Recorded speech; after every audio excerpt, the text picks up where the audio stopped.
السلام عليكم ورحمة الله وبركاته.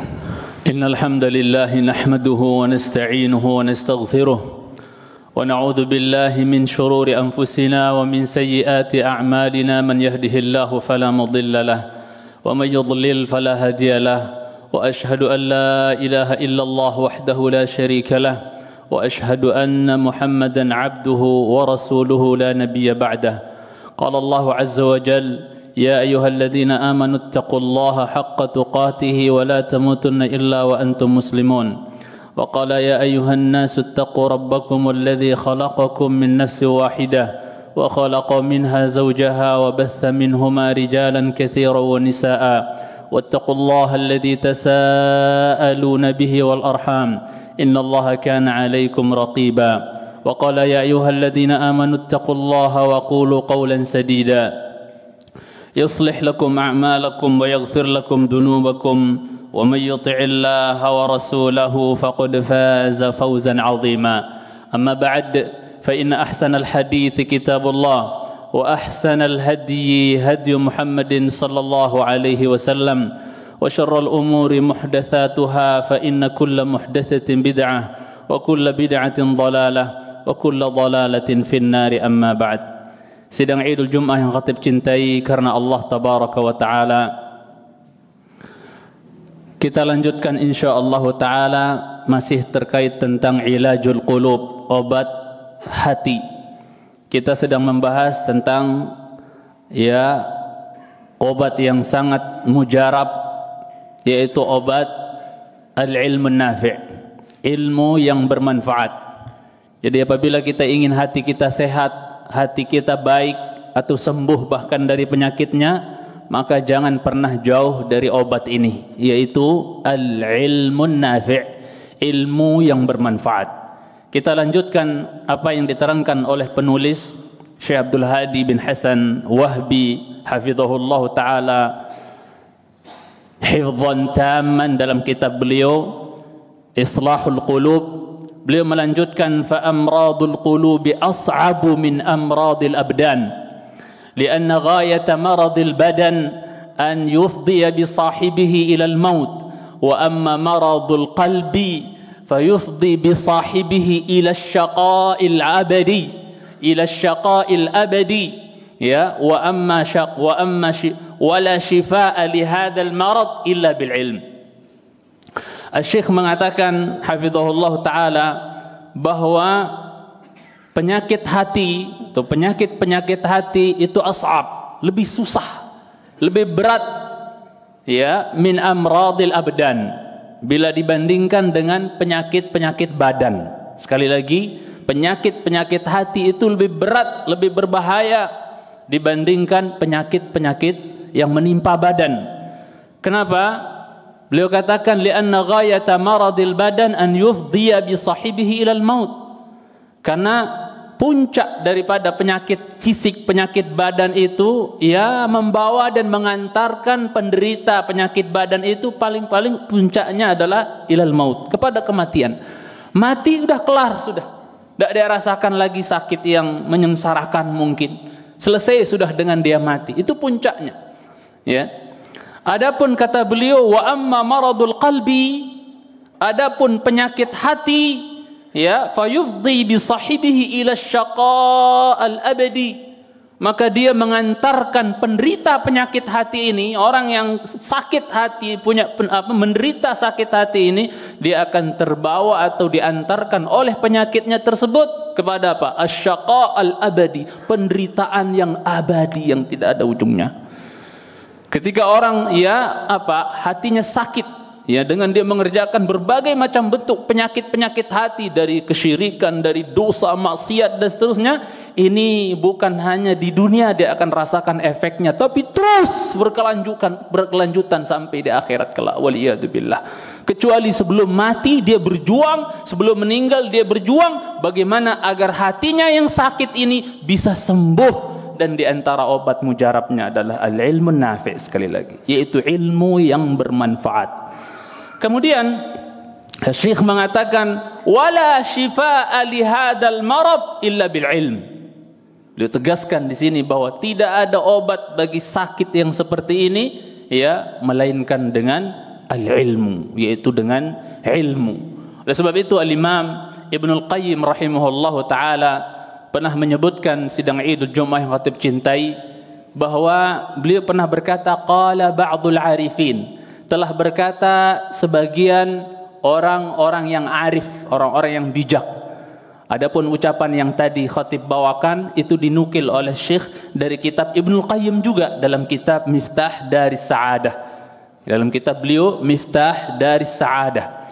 Kemudian Al-Imam Ibnul Qayyim ya juga mengatakan rahimahullah, berkata sebagian orang yang bijak, orang yang arif, alaysal maridu idza muni'a at-ta'am wasyarab wad-dawa yamut.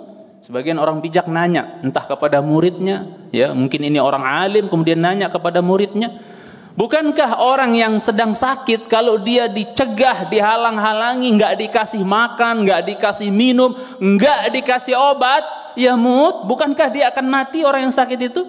Udah sakit nggak dikasih makan pula, nggak dikasih minum, boro-boro kasih obat, ya ujung-ujungnya yamut, dia akan mati. Itu maklum lah, ya. Bukankah begitu? Maka qalu bala, para pendengarnya, muridnya mungkin mengatakan oh iya, atau temannya mungkin mengatakan bala, oh iya pasti benar, tentu. Orang sakit nggak dikasih makan, nggak dikasih minum, nggak dikasih obat, ya mati ujung-ujungnya. Subhanallah. Maka beliau mengatakan fakadzalikal qalb. Begitu pula kondisinya dengan hati, kata beliau, ya, idza muni'a anhul ilm wal hikmah, apabila hati ini dicegah, dihalang-halangi, ya, dari apa? Dari ilmu dan hikmah, maka apa? Berapa hari dikatakan dikasih batasan oleh beliau di sini malah. Beliau katakan muni'a anhul ilmu wal hikmah 3 ayyam. 3 hari malah dikasih itu. Begitu pula kondisinya hati kalau enggak dikasih asupannya, ya, enggak dikasih makanannya, ya, berupa ilmu dan hikmah.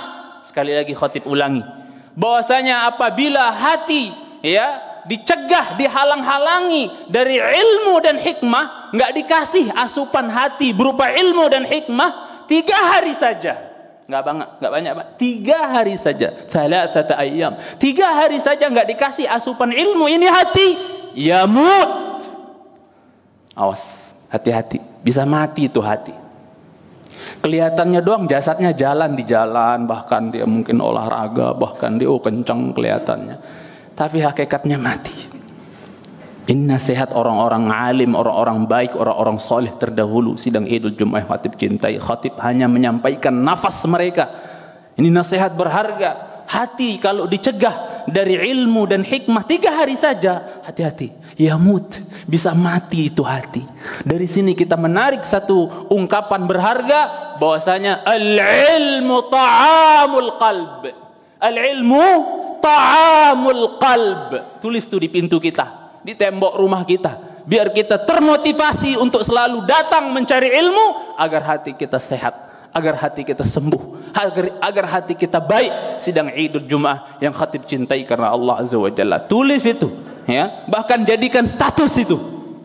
Al-ilmu ta'amul qalbi. Jelas. Ilmu adalah merupakan makanan dan asupan daripada hati.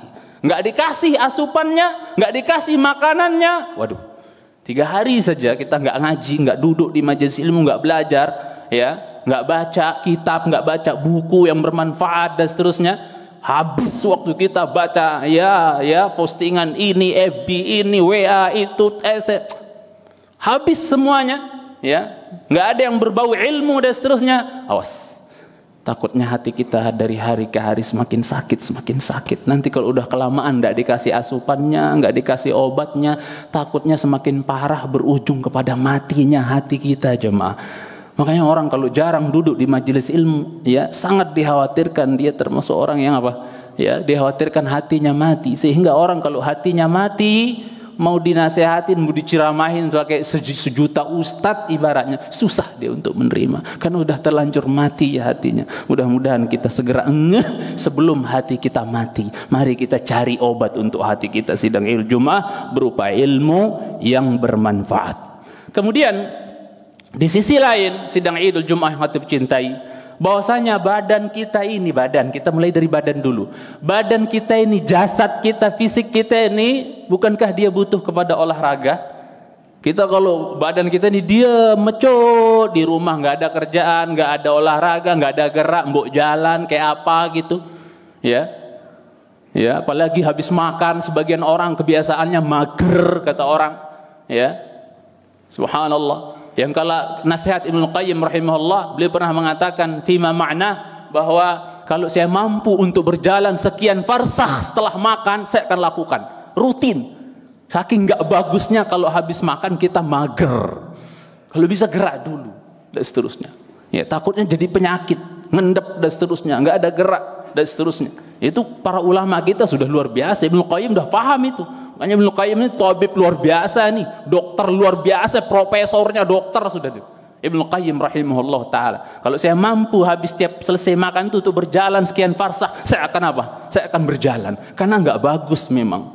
Ya, akan menimbulkan banyak penyakit. Para ulama kita ternyata nggak hanya paham tentang ilmu syar'i, tapi tentang kesehatan juga mereka luar biasa. Sidang Idul Jumat yang hati cintai. Dan bapaknya para dokter adalah Rasulullah sallallahu alaihi wasallam. Semua yang para ulama kita terangkan itu berasal dari sumber yang satu, yaitu dokter pertama bagi umat ini, ya, yaitu Rasulullah sallallahu alaihi wasallam.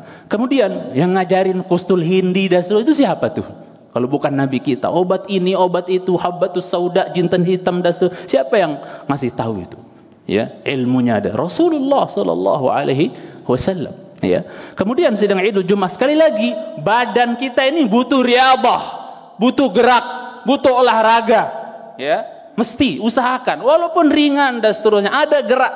Ya, ya butuh diolahragakan ini badan. Ya, masih cintai biar sehat, ya.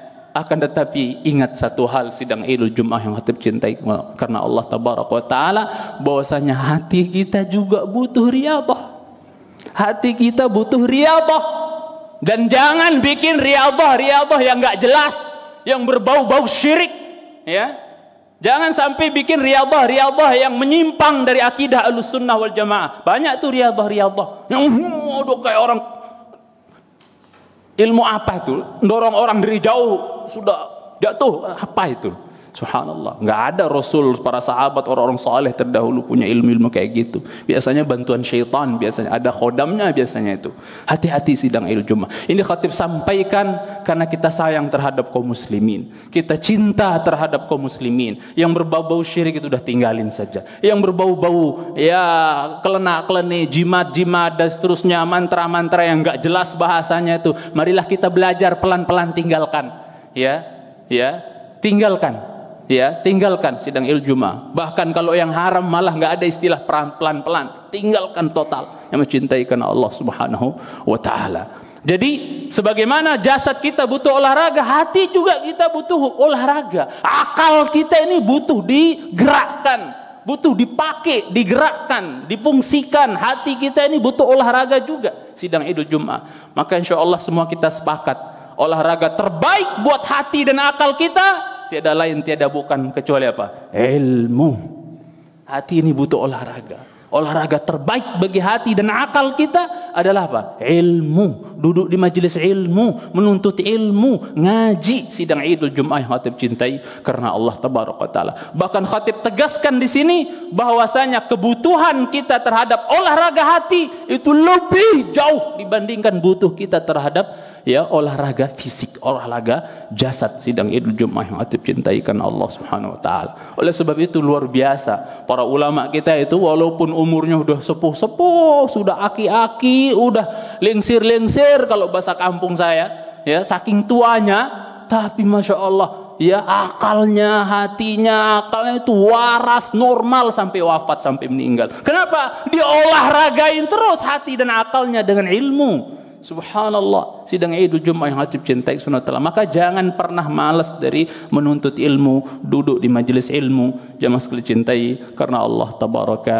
wa ta'ala, agar hati kita kiranya sehat, agar kita kiranya hati kita baik. Kemudian Ya, di akhir Syekh tadi mengatakan sebagaimana dinukil oleh Imam Ibnu Qayyim rahimahullah, sudah disebutkan Ibnu Qayyim rahimahullah dalam kitab Miftah Daris Sa'adah di akhir, wala shifaa'a li hadzal marad illa bil ilm. Tidak ada obat bagi penyakit ini melainkan ilmu. Ya, penyakit hati ini melainkan ilmu. Ya, dan kita tahu secara umum kita sampaikan bahwa ya tidaklah mungkin Allah turunkan penyakit kecuali pasti Allah turunkan juga apa? Obatnya. Ya, banyak orang sakit hatinya tapi dia nggak ngerti apa bagaimana cara hatinya supaya sembuh dari sakitnya. Allahul musta'an. Padahal Rasulullah sallallahu alaihi wasallam dalam hadis Abu Hurairah radhiyallahu taala anhu diriwayatkan Imam Al-Bukhari dalam sahihnya bahwasanya Nabi sallallahu alaihi wasallam bersabda, "Ma anzalallahu da'an illa anzala lahu shifaan." Tidak mungkin Allah turunkan penyakit melainkan Allah juga turunkan apa? Obatnya. Maka tenanglah wahai yang mereka merasakan sakit hatinya, ya dalam artian hatinya enggak sehat, penuh dengan dosa dan maksiat, masih ada kesempatan untuk sembuh. Ada obat ya yang telah Allah siapkan, telah Allah turunkan. Enggak mungkin ada penyakit melainkan ada obatnya juga. Bahkan dalam hadis sahih Muslim dari sahabat Jabir bin Abdullah radhiyallahu taala anhuma, Nabi sallallahu alaihi wasallam bersabda, "Likulli da'in dawa, fa idza usiba da'un ad-da'a, ya fa idza usiba dawa'un ya ad-da'a bara'a bi idznillah." Ya, tidak, kata Rasulullah sallallahu alaihi wasallam, bagi setiap penyakit pasti ada obatnya. Apabila obat tersebut mengenai penyakit, ya bara'a bi idznillah, akan sembuh biiznillah, dengan izin Allah. Ingat, ini menunjukkan kita garis atas ini bahwa sembuhnya kita dari penyakit, ya baik itu penyakit badan maupun penyakit hati, itu semua kembali kepada iznillah. Kalau bukan karena izin Allah, enggak akan sembuh. Ya, badan kita kalau ngandelin obat saja dengan tanpa izin Allah enggak akan sembuh. Yang nyembuhin kita bukan dokter, bukan obat, Allah asy-syafi. Wa idza maridtu fahuwa yashfin, kata Ibrahim alaihissalam. Bila aku sakit, dialah Allah yang menyembuhkanku, bukan obat, bukan dokter. Itu hanya sebab saja, jalan ikhtiar kita, wasilah saja. Sidang Idul Jumat yang khatib cintai karena Allah subhanahu wa ta'ala. Bahkan yang tentang obat ini, ya Rasulullah SAW sebutkan dalam hadis Ahmad, alimahu man alimahu wa jahilahu man jahilahu. Ini yang jadi masalah tentang obat yang Allah turunkan bagi setiap penyakit. Masalahnya ada yang ngerti, yang tahu, ada yang nggak tahu apa obatnya. Ya, ada orang banyak ditimpa sakit, hatinya sakit dengan dosa dan maksiat, dia nggak ngerti apa obat yang baik untuk menyembuhkan hatinya tersebut, malah lari ya, mencari obat-obat katanya yang bisa menenangkan hatinya, jiwanya, malah yang haram-haram. Datang ke tempat-tempat yang haram, bahkan mengkonsumsi hal-hal yang haram. Katanya di situ dia bisa dapatkan ketenangan hati, kesembuhan bagi hatinya yang sakit. Enggak ada di situ. Ya, sidang Idul Jumat Hatib cintai Subhanahu wa taala. Ini kita tawarkan salah satu obat yang mujarab untuk supaya hati kita sembuh adalah apa? Talabul ilm, adalah menuntut ilmu, ya, berilmu, menuntut ilmu. Sidang Idul Jumat Hatib cintai karena Allah tabaraka wa taala, ya. Dan di dalam riwayat lain juga Nabi kita sallallahu alaihi wasallam sebutkan, kullu da'in lahu dawa illal haram. Dalam arti setiap penyakit itu pasti memiliki apa? Ya, yaitu penyembuh, obat. Yang enggak ada penyakitnya sebagaimana kita sering dengar hanyalah apa? Tua dan mati, yaitu enggak ada obatnya sudah. Yang lain semua Allah telah turunkan obatnya. Aqulu qouli hadza wa astaghfirullah li wa lakum wa lisairil muslimin wal muslimat min kulli dhanbin wa khati'ah fastaghfiruhu innahu huwal ghafurur rahim. Alhamdulillah wassalatu wassalamu ala nabiyillah wa ala alihi wa sahbihi wa man walah, amma ba'd. Sidang Idul Jumat yang hatib cintai karena Allah Azza wa Jalla, Syekh melanjutkan, fakama annahu la hayata lil ardi illa bil matari, fakadzalika la hayata lil qalbi illa bil ilmi.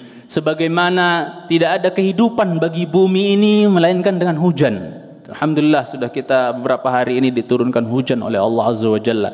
Tidak ada kehidupan bagi bumi ini kecuali dengan sebab hujan yang Allah turunkan.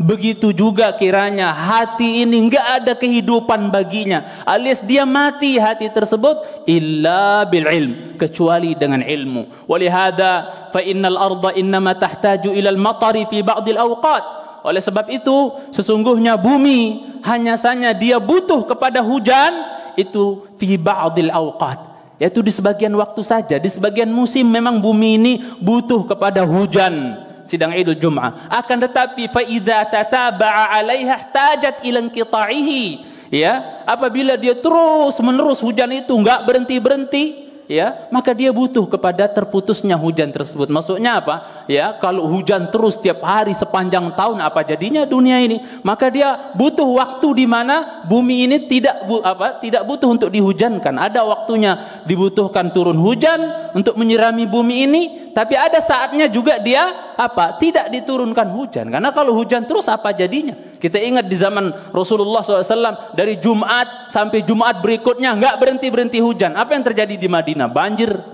ya. Pada mati binatang ternak mereka, sawah mereka, ladang mereka malah hancur dan seterusnya. Seminggu, ya, kita tahu di kota Jakarta ini, subhanallah, ya, hujan sekian jam saja tidak berhenti-henti. Apa yang terjadi? Maka bumi butuh saatnya tidak diturunkan hujan. Ini bumi. Tapi ketahuilah, kata beliau, wa ammal ilmu fayuhtaju ilaihi qalbu bi'adadil anfas. Sedangkan hati ini, sidang Idul Jum'ah, butuh terhadap yang namanya ilmu. Itu apa? Sebanyak bilangan nafas. Enggak sebanyak hujan yang turun dari langit menyirami bumi lagi. Enggak, lebih banyak. Ya, jadi hati lebih banyak, lebih butuh disirami dengan ilmu, lebih banyak dibandingkan butuhnya bumi disirami oleh hujan. Sekali lagi, bahwasanya apa? Hati kita lebih butuh disirami ilmu terus menerus dibandingkan butuhnya bumi disirami oleh hujan. Sidang Idul Jum'ah. Oleh sebab itu Imam Ahmad rahimahullah ta'ala, Imam Ahlus Sunnah wal Jamaah, Imam Ahmad bin Hanbal rahimahullah pernah mengatakan, hajatul insan ilal ilmi akthar min hajatihi ila at-ta'ami wasyarab, li'annahu yahtaju ila at-ta'ami wasyarab fil yawmi marratan aw marratain, walakinnahu yahtaju ila al-ilmi ma'a adadil anfas. Hajat dan butuhnya manusia terhadap ilmu itu lebih dibandingkan butuh mereka terhadap makan dan minum. Karena manusia butuh terhadap makan dan minum sehari itu paling banter 2 kali 3 kali, paling sekali itu 2 kali, paling banter 3 kali kalau orang Indonesia itu. Padahal kalau orang-orang terdahulu itu makan sebenarnya 2 kali gitu kan. Kalau orang Indonesia sekarang 3 kali, luar biasa. Ya. Sidang Idul Jum'ah hatib cintai karena Allah Subhanahu wa taala. Akan tetapi kita butuh, kata Imam Ahmad rahimahullah, butuh terhadap yang namanya ilmu bi'adadil anfas, sebanyak bilangan nafas yang kita hembuskan. Saking butuhnya kita terhadap ilmu, dan dia adalah obat bagi hati yang sakit. Sidang Idul Jum'ah yang khatib cintai karena Allah Azza wa Jalla. Khatib akhiri khutbah kedua ini dengan ucapan beliau, wa ammal ilmu fayahtaju ilaihi alqalbu bi'adadil anfas wa la yaziduhu kathratuhu illa salahan wa naf'a. Dan tidaklah hati semakin banyak ditambah, diberikan, diasupi, ya, disirami, semakin banyak hati disirami oleh ilmu, maka ilmu itu akan bertambah juga apa? Salahan wa naf'a. Hati itu akan semakin baik, semakin bermanfaat, semakin bagus, semakin baik hati itu semakin banyak disirami oleh ilmu. Berarti mafhum mukhalafahnya, pemahaman sebaliknya, semakin langka alias jarang hati disirami oleh ilmu, maka ketahuilah hati itu akan makin rusak dan makin memudaratkan. Waliyadzubillah. Sidang Idul Jum'ah hatib cintai karena Allah tabaraka wa taala. Maka kita akhiri bahwa kata beliau di sini, butuhnya atau penisbatan ilmu terhadap hati, penisbatan apa? Penisbatan retina terhadap mata. Apalah ini mata? Apa yang bisa dilihat oleh mata kalau nggak ada retinanya ibaratnya? Sidang Idul Jum'ah yang khatib cintai. Itulah penisbatan ilmu terhadap hati, alias butuhnya hati terhadap ilmu, butuhnya 2 bola mata kita ini terhadap yang namanya retina.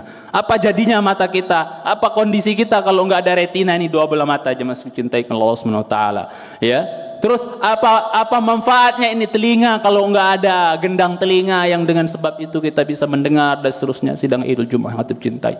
Apa manfaatnya ini bibir, mulut tapi enggak ada lisan yang kita bisa berbicara, nutuk berbicara dengannya? Begitu pula Apa jadinya kondisi hati kita kalau enggak disirami dengan ilmu sidang Idul Jumat yang khatib cintai karena Allah tabaraka taala. Di pertemuan khutbah yang akan datang insyaallah kita akan masuk ke hadis Nu'man ibn Bashir radhiyallahu taala anhu yang menjelaskan di antara obat hati, awas, hati-hati dari memberikan asupan yang haram buat jasad kita.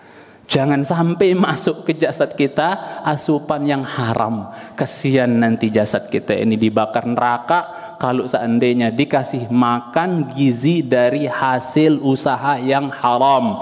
Maka hadis Nu'man bin Bashir ini penting sekali untuk kita telaah, untuk kita renungi agar betul-betul ya jasad kita ini kita jaga dari masuk yang haram. Lihat Abu Bakar radhiyallahu taala anhu, ketika beliau radhiyallahu taala anhu tahu ternyata budaknya itu kasih dia makan dari modal apa? Bekas dulu nerima upah perdukunan. Dulu dia jadi dukun-dukunan palsu, diberikan apa? Upah oleh pasiennya tersebut. Ternyata dengan itu dia berikan Abu Bakar makan, belikan Abu Bakar makan radhiyallahu taala anhu. Ketika dia tahu dari mana kau dapat ini, dia kata, ini saya dari dukun abal-abalan dulu. Dengan itu saya beli ini makanan. Allahu Akbar. Apa yang dilakukan Abu Bakar? Saking nggak mau jasadnya ini tercampur, dikasih gizi dengan yang haram-haram. Maka apa? Dimasukkan tangannya, jari jemarinya ke mulutnya. Wah, dikeluarin. Habis isi perutnya itu dikeluarin.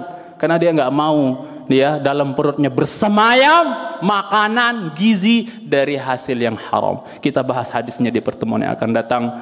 Allahumma salli ala Muhammad wa ala ali Muhammad kama sallaita ala Ibrahim wa ala ali Ibrahim innaka Hamidum Majid wa barik ala Muhammad wa ala ali Muhammad kama barakta ala Ibrahim wa ala ali Ibrahim fil alamin innaka Hamidum Majid. Allahumma ighfir lil muslimina wal muslimat wal mu'minina wal mu'minat al ahya'i minhum wal amwat. Allahumma ya musarrifal qulub sarrif qulubana ala ta'atik. ربنا ظلمنا أنفسنا وإن لم تغفر لنا وترحمنا لنكونن من الخاسرين ربنا آتنا في الدنيا حسنة وفي الآخرة حسنة وقنا عذاب النار وصلى الله على محمد وعلى آله وصحبه وبارك وسلم وآخر دعوانا أن الحمد لله رب العالمين أقم الصلاة.